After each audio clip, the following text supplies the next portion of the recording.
முறை 3 மூணாவது maths kit use பண்ணி பித்தாகரஸ் தேற்றத்தை நிரூபிக்க போகிறோம். இப்போ ஒரு சதுரம் எடுத்திருக்கோம். அதோட பக்க அளவு சி, இதோட ஏரியா சி ஸ்கொயர்.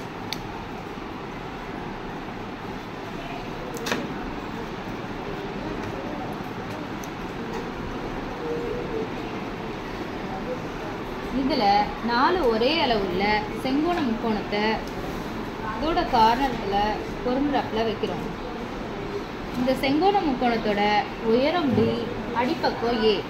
இப்போ இதோட பரப்பளவு ½ × ஏபி, அரை × ஏபி.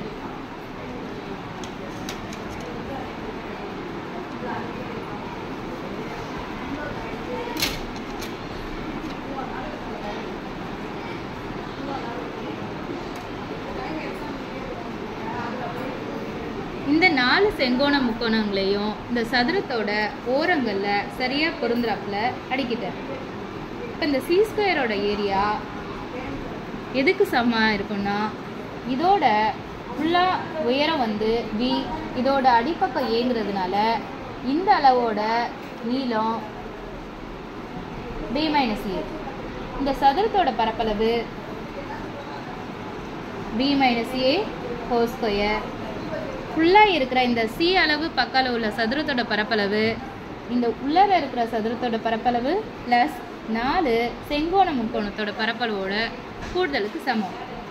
4 × ½ ஏபி.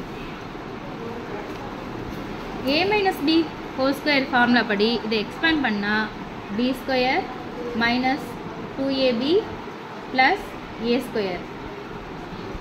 4க்கும் 2க்கு கேன்சல் பண்ணும்போது 2ab கிடைக்கும்.